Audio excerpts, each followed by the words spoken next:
Broadcasting from the business capital of the world, this is the Podcast Business News Network.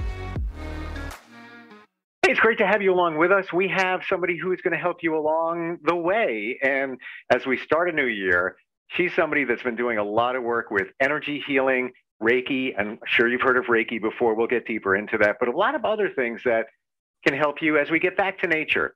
And that's kind of the theme for 2022. Her name is Paula Lockwood. How are you, Paula? I'm great, Steve. How are you doing today? I'm good. We're here in the New York area. It's a little chilly. You're in Sedona, Arizona. What kind of weather you got going on over there? Well, it's actually been quite chilly. We're in the high desert, so it's not Phoenix. It gets chilly, but it actually warms up. The difference I find, because I'm from the East Coast originally, is during the winter on the East Coast, when the sun is out, you don't really get warmth from it. It's just chilly no matter what. But out here, by midday, even if it's 48 degrees or 52 degrees, you get warmth from the sun. So you can stand in the sun and feel like you can get some warmth from it. So that's the thing I find it's really lovely. And even better when it radiates off those red rocks that you have there. Yes. Yeah. Yes. It's funny, yep. Back a memory. This is how my mind works. You feed it and then weird things come out. And I remember when I was younger, I drove cross country and it was in the early spring. So it was still cold out on the East Coast. And I'm driving through Arizona. It was a quick trip, like 54 hours to California. And I remember telling my friend, yeah, we're going to go to Arizona. It's going to be warm. It's going to be great. We get to Flagstaff. It's like, it's freezing. You're right. I had no idea. From December through February, they have the snow bowl up there. So everybody goes skiing. It's pretty cold in Flagstaff. Yeah. Didn't know and only spent maybe about an hour there at a truck stop and got back on the road. It's all good. I'm heading to California. Exactly right. So I want to talk about shamanic work that you do. I would have to say probably the majority of people listening have no idea what that even means. So let's break it down and let's talk about how that can actually help somebody. Okay. So I was introduced to shamanic work. It's really earth-based medicine. All of the various cultures all around the world. I mean, they go back 10,000 years. You can find evidence that there were medicine men and women in the tribes and in the villages. And basically they were there to work with all of the people of the tribe to encourage them to how to grow crops and to heal them and to intuit for them what they needed. And so it's really been a process that's developed over so many generations. And I was introduced to it through Alberto Villoldo, the Healing Light Body School, Four Winds, back in 2008. And I went to a weekend retreat just to see what it was about. And I've always been an earthy person. I've always really loved nature and loved working with the natural world. So I was curious. And I went to a weekend retreat and said, oh, this is my calling. I know what I need to do. And I had already done Reiki and I had already been working with a variety of different energy modalities, but this really, for me, hit home as to what was right for me. And it's really what Alberto did. He went to Peru, and this is Andean, so it's South American native traditions versus Native American, North American, although they're all very similar. If you go around the world, there's medicine wheels, there's very similar processes that they all use, even though they were thousands of miles apart. And Alberto went and worked with them for about 25 or 30 years and brought some of those processes that they used back and westernized them in a way to make them more accessible and a little bit more familiar so that we could still get the concepts and work with it, but make it more appealing. The shamans in Peru they're selected, or they're not even selected. They have a calling around 7 years old and they start their training. And it's a very rigorous training. And so I don't call myself a shaman. I call myself a shamanic practitioner because I've worked with shaman. And these are people that have spent their entire life working with the natural world, working with between the worlds. They work with energy. They work with so many amazing different techniques in order to support people and to help the people of the villages. So anyway, so that's and the basis of all of the work that I do. Every time I work with a client, the minute where we go into sacred space, whether it's for massage or craniosacral or Reiki, underneath it all is this belief that we are one with the natural world. And I call in my guides and I work between the worlds on every client, even though I may be doing other types of techniques. So really what you're saying is your baseline for what you do is really getting back to the shamanic work. It's kind of call it the foundation. Yes, it's absolute. That's for me, that is the foundation of my work. And what I find it does is it grounds me and it keeps me very practical and very based on mundane world, because sometimes we go to energy healers and they say, oh, you can just meditate and everything will be okay. And it's not practical. People need to know, what can I do every day to remind myself that I belong here, that I'm safe, that life is good, that I have a voice, that I can make choices, that I'm powerful. And if we don't practice it in the kaipacha, we call, in the real world, then we really can float above and never seem to accomplish the goals that we set, and or heal the traumas that we have acquired.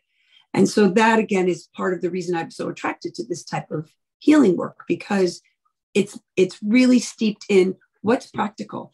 If you think about it, in Peru, they're in the mountains, they're going to these villages carrying these medical packs on their back. They don't have a lot of resources. They have to make sure that what they're offering is something that people can use day to day in order to make it happen, make it tangible.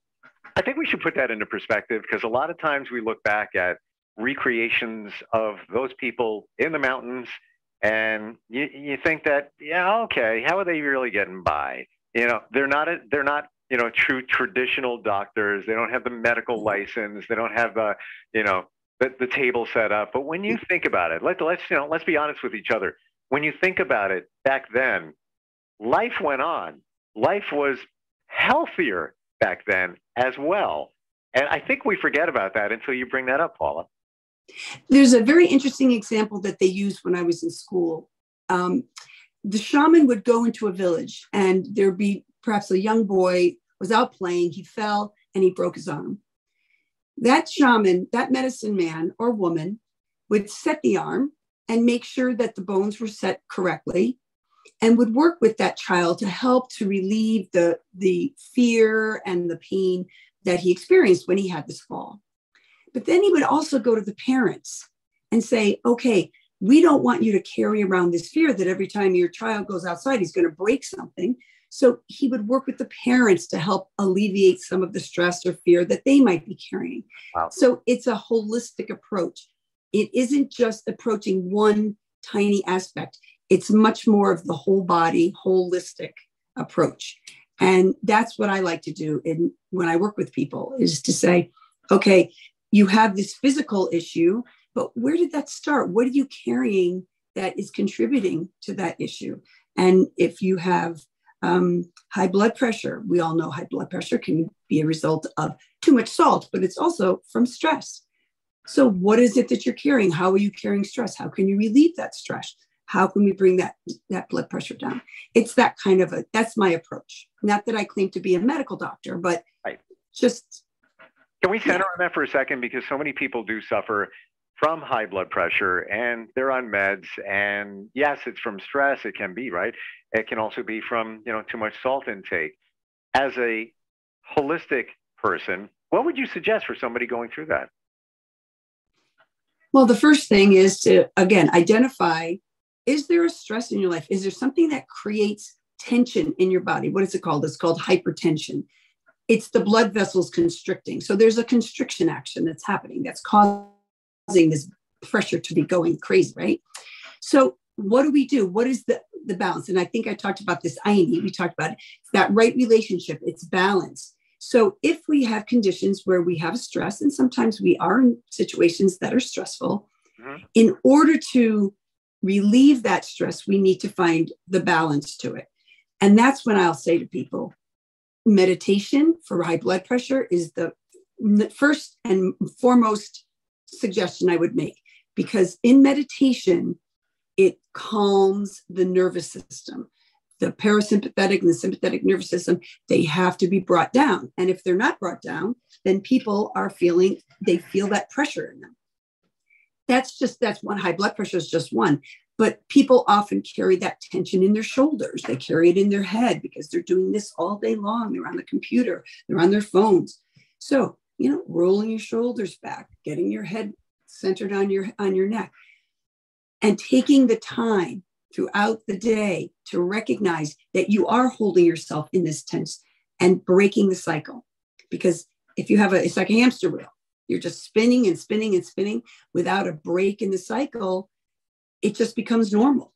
And people think that, oh, this is normal. This is how I live. And this is not normal. Normal is down here in a place where we're more centered, we're more in tune with the present moment. I love Eckhart Tolle. He's a beautiful, beautiful teacher. And he teaches, be here now, be present all the time. And if you're present, you'll notice that you're like this. So consciously open that up and release it. And do that in a way that will help to reduce whatever stress that you may be carrying. I've even heard too, while you're working, you should be taking breaks. I don't know the exact number, but they've done research. And I think it's every 20 minutes. Get up, do something, move your shoulders, just take it easy and then get back into it. And you'll have such a fresher approach when you get back into whatever you were doing. Yeah, they have a little deck called chair yoga. And you can get a little deck of cards. It's a little tiny. I don't have them with me. And you pull a card out and it's chair yoga. You're sitting in your chair and it will say, do, this stretch here or whatever. And you can do it right in your chair, 5 minutes.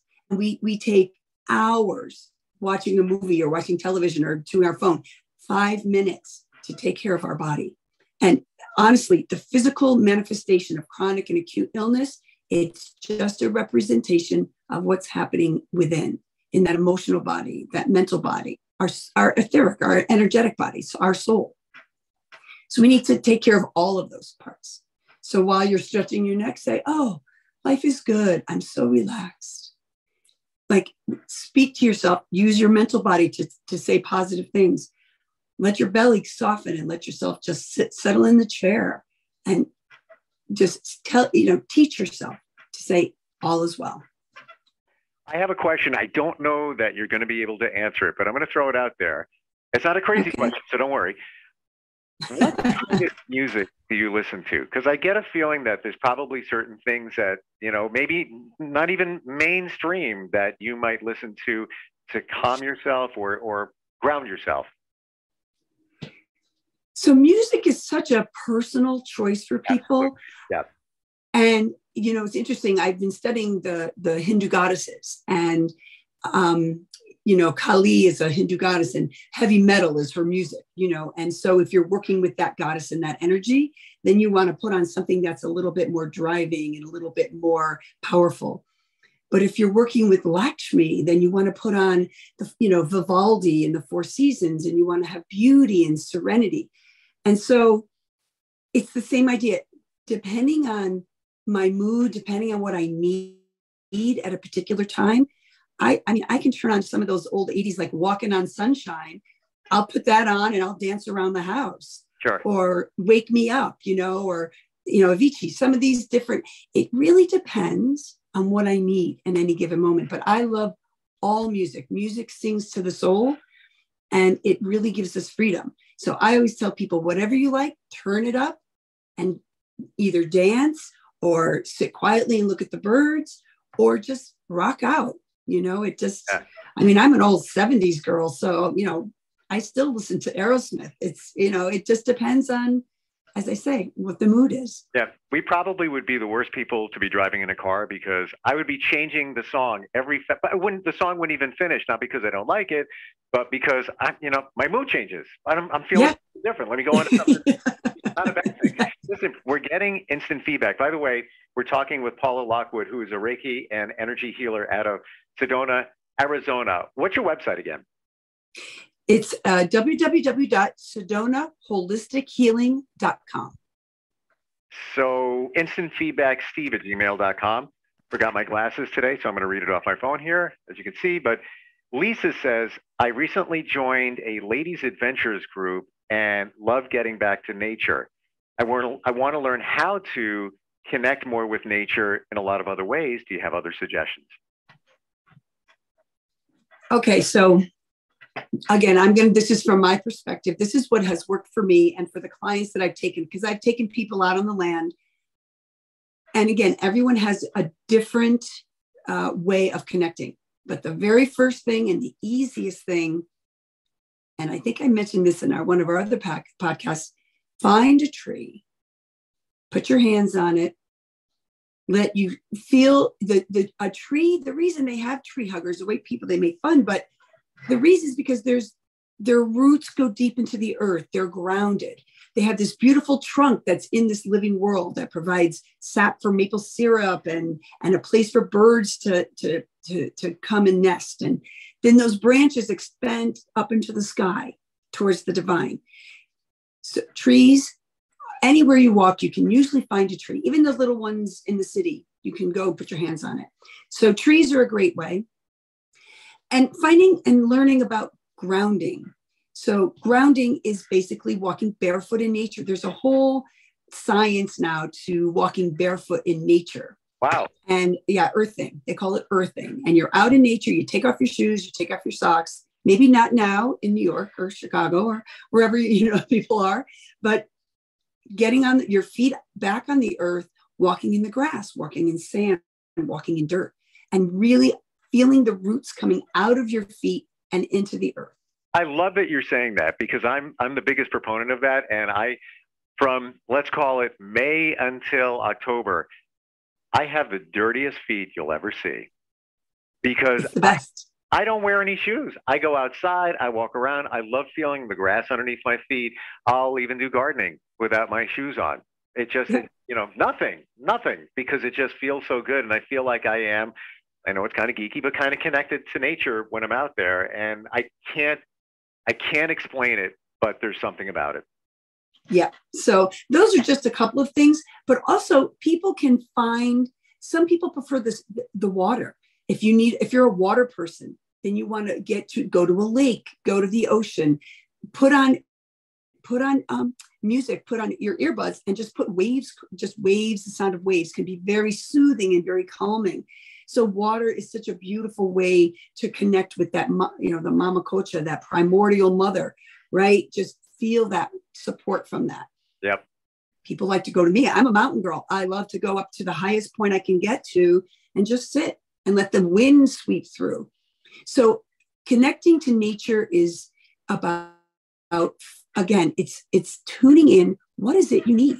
What is it that brings you peace, that brings you solace, that brings you comfort, and allowing? I think in this culture, we have really we've disallowed feeling comfortable and calm and not doing anything and just being. It's like there's a do energy. Even if we're cleaning the house or we're cooking, it's like, we got to get it done. Sometimes you just have to say, yeah, maybe not today. Maybe today I'm just going to go sit on a rock and look at the trees. They just came out with a survey, literally just the other day, and they questioned people. Do you feel guilty when you take a day on the weekend and do absolutely nothing? 47% said no. The majority, so we're talking basically half here, said yes, I feel guilty that I did absolutely nothing the entire day. And I think just we're a culture of guilt. We are. And that comes from I believe that it comes from that idea of you work really hard in your life and then you die and then you go to heaven. And that's where your reward is. But while you're here, you have to work. And you have to accomplish, and you have to show, this idea of winning. We have to win. Everything's a competition. Success is measured by how much money you have, how many things you've accumulated, how many likes you get. It's all this drive to accumulate. It's a greed that we have as part of our, I really do believe that it's a primal survival mechanism. Because in order to survive, well, you need to make sure you have more food. You have to make sure you have more protection. It's this more culture, but it has gone, now that we have plenty, it's gone into hoarding, or it's gone into, people holding on to things so tight. And it's really about flow. I believe we're here to flow, not hold, right? This resonates so much with me, because if I were to look back, one of my biggest regrets has been worrying about taking care of other people, which is fine, but also worrying about money. If I could go back and just reprogram my brain to not worry, because I always say it's going to work out. It's good. Now I say that. I didn't say that. And I'm only talking like, a year or two ago, and then some. So I want to throw it to you, somebody who, Paula Lockwood, who is an energy healer, Reiki master, on and on and on. You're very grounded. Now, let's call it that. If you were to look back, what would be your regrets? And if you don't have any, I'm so impressed.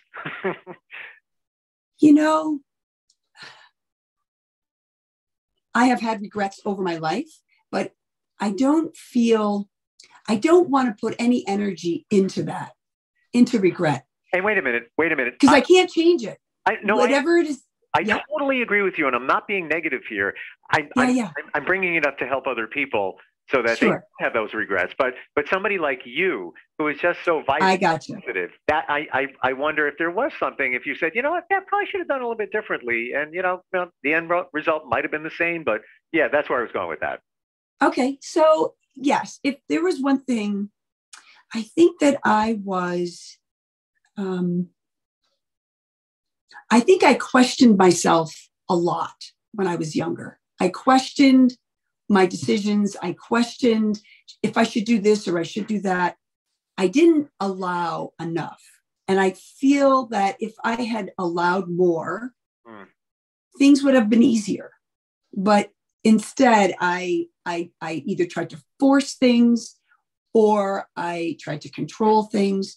So I feel that if I had allowed more and not questioned and tried to fit everything into a perfect box, then in retrospect, there may have been opportunities for me that I overlooked, or that but again, I wouldn't be sitting here talking to you right now, Steve. And my life is blessed in many ways. It's blessed. I have beautiful children. I've had an amazing career. I have a beautiful home and a business that I love. So do I have stress? Yes. Do I have days where I'm not feeling 100%? Absolutely.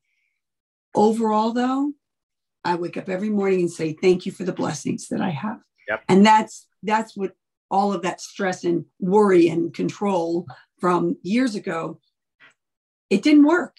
I wasn't happy. So now I can say most of the time I am happy. I have joy and appreciation. If you didn't have those things back in the day, you might not be where you are. Exactly. that was part of your journey, and there it is. But I was just kind of curious, from a person like you. We're helping people, giving you some different thoughts and insight today. How can you help people? They go to your website, SedonaHolisticHealing.com. What can they find there? I know you do a lot of stuff virtually. Let's talk about that.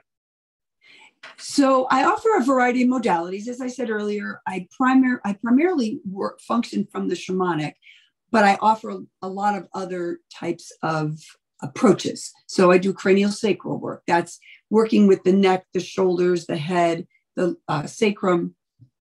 It's a biodynamic approach. So it's not like the chiropractic. Some cranial sacral is a little bit more adjustment oriented, a little bit more towards the chiropractic. I do more of a biodynamic. Relax the body to the point where you can find where it wants to be. So that's the cranial sacral. I don't do that virtually because it is a hands-on process. But of course, I've been doing Reiki for many, many, many years. So Reiki, I can do that remotely. I do it with people. And I actually call it Reiki chakra balancing, because when you're working in the energy body, you're going to be working with the chakras. So I'm always checking on the chakras and see what needs to be worked with. And then I do practical astrology. So I do simple, basic astrology readings for people just to give them some practical approaches on the blueprint that is their astrology chart, their gifts, their challenges, what they're here to do, what things are coming up for them. And I do that through Zoom. And I also do it through over the phone or in person. And then I do some light body work, massage. I'm a massage therapist, so I can do it, but I have gotten away from doing the full-on massage. Gotcha. Hey, we're talking about astrology just for a second here. As we get into, the first month of a new year, is there anything, that you see that resonates for all of us, all astrological signs that you could say, be prepared for this or think about that? So something really magical happened on December 29th. The planet Jupiter, the biggest planet in the sky, it's the benefic. It's considered a very positive, optimistic. It's absolutely the abundance and exuberance, exuberant energy. And that has been working its way through Capricorn and Aquarius the last 2 years, not very comfortable there. Through the whole pandemic, Jupiter has been active in touching off things, but it went into Pisces. And I know it feels very difficult at the moment with the current wave of COVID, variants, right, and all that. I believe, and based on the astrology, as Jupiter moves through Pisces, just like it did last year, temporarily went from May through July, it was in Pisces of last year. We sort of had that little break from before Delta and after the initial wave. We had a few months of, it feels like it's getting back to normal. Well, that is happening again. Jupiter's going into Pisces from now through May. I believe that all of this is going to start to settle and a semblance of normalcy will start to return. Does that mean that Jupiter Pisces after the Mercury retrograde, which starts on the 14th? Well, yes, and we're in the middle of a Venus retrograde in Capricorn, which is through the whole month as well. It won't even leave its shadow till March. So we have Venus and Mercury retrograde, and retrogrades are interesting because it's the illusion that planets are moving backwards in the sky. Yep. Mm-hmm. But you know what? Here's my little piece of quick advice. During any kind of retrograde, for Venus, it'll be about your relationships and love. For Mercury, it's about your communication and your thought process and signing contracts and things. Review, revisit, research, all the REs.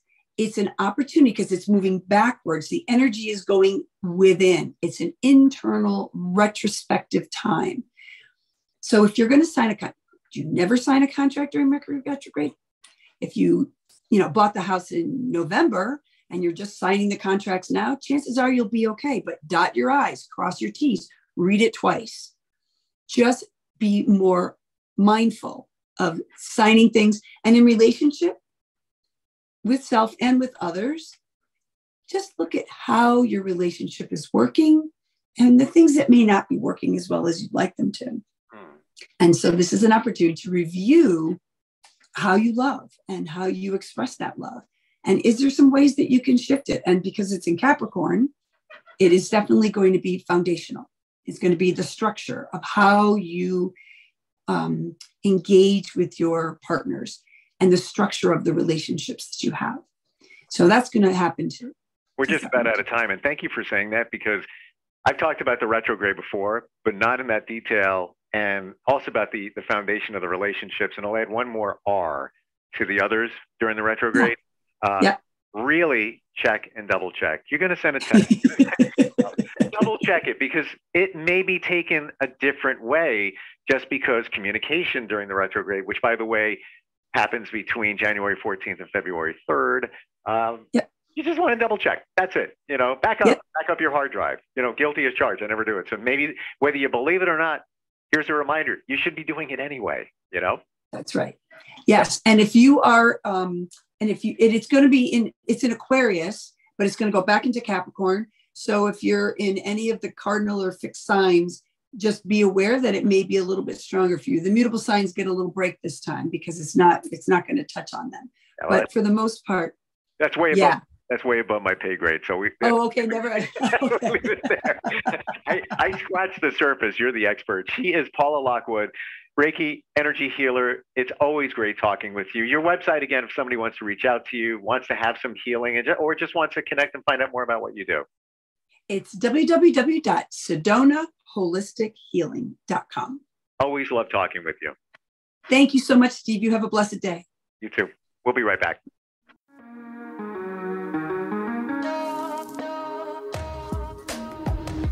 Broadcasting from the business capital of the world, this is the Podcast Business News Network. For nearly 2,000 severely injured veterans, everyday life has become filled with barriers. Day-to-day simple tasks can become pretty daunting. I have to carry my chair up 2 flights of steps or have somebody do it for me. What scares me the most is just the falling. When I'm struggling with my house, I think, to have that one great barrier just knocked down, it's crucial. Home for Our Troops is a wonderful nonprofit that builds a Mortgage-free, fully adaptive, handicap-accessible house. And there's no catch. It'll be our very first home that we've ever owned. This is a game changer. This is where your life begins again. We need you to join us in completing this important mission. Please visit hfotusa.org and help build homes and rebuild lives. Because of you, everything's going to be okay.